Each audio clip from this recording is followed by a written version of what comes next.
সত্যিকার ভালো স্ত্রীর জীবনের সবচাইতে দামি সম্পদের নাম হচ্ছে তার স্বামী।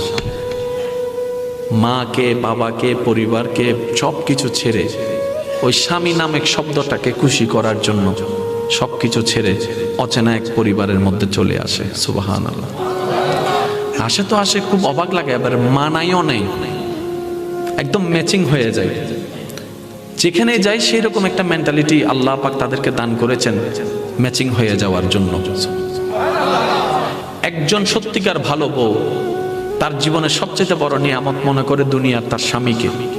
কারণ সবাই তার সাথে বেঈমানি করবে, আমার স্বামী কখনো আমার সাথে বেঈমানি করবে না। সবাই আমার হাত ছেড়ে দিবে, আমার স্বামী কখনো আমার হাত ছাড়বে না। এখানে যারা বিবাহিতরা আছেন, আমি ছোট্ট মানুষ হিসেবে শ্রদ্ধার সাথে একটা কথা বলি।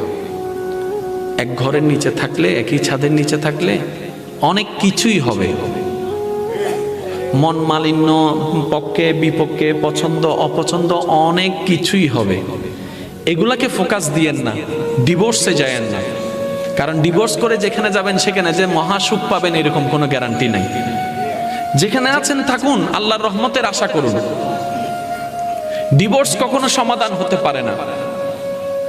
স্বামীর কাজ হচ্ছে স্ত্রীদেরকে মায়া প্রদর্শন করা, মহাব্বত